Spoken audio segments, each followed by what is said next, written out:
Bugungi ishimiz mana Damas avtomashinasi 2015-yil ishlab chiqarilgan. Bu mashinamizning orqasida amortizator olgan. Ishqilib qattiqroq shikast yetkargan. Mana krilosi, bagaj osti fartuk qayrilib gaz balloniga yopishib qolgan. Banferlari singan. Xo'sh, bunga qiladigan ishlarimiz orqa bagaj yangi qo'yamiz. Krilon tagidagi fartukni almashtiramiz. Fartukning orqa qismini o'zini qoldiramiz. Mana ko'rishlaringiz mumkin, gaz balloniga kelib tegib qolgan. Udar qattiqroq bo'lgan. Mana gaz trubkalar hammasi yopishib qolgan kelib ballonga. Mashinamiz yuriydi shu holatida.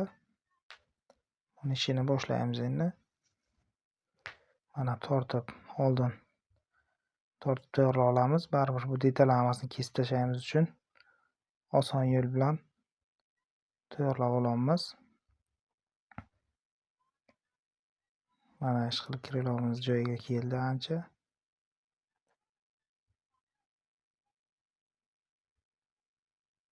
Mana endi o'rta qismini tortishni boshladik.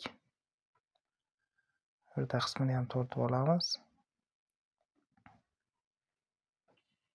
Mana chetki qismi. Buni ham ozgina kesishga tayyorladik. Mana zaklavkadan ajratib olib tashladik. Mana kriloni kesib yangisini qo'yamiz.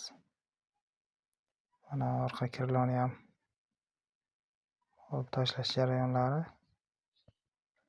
Mana buni ichki qismiga yillar davomiga qum to'da bo'lib qolgan ekan, juda ko'p. Bular hammasini olib tashlab, taylarini tozalab, mo'g'ul bilan yog'lab, yangi krilon qo'yamiz. Xo'sh, mana bu yangi krilonni olib kelganmiz.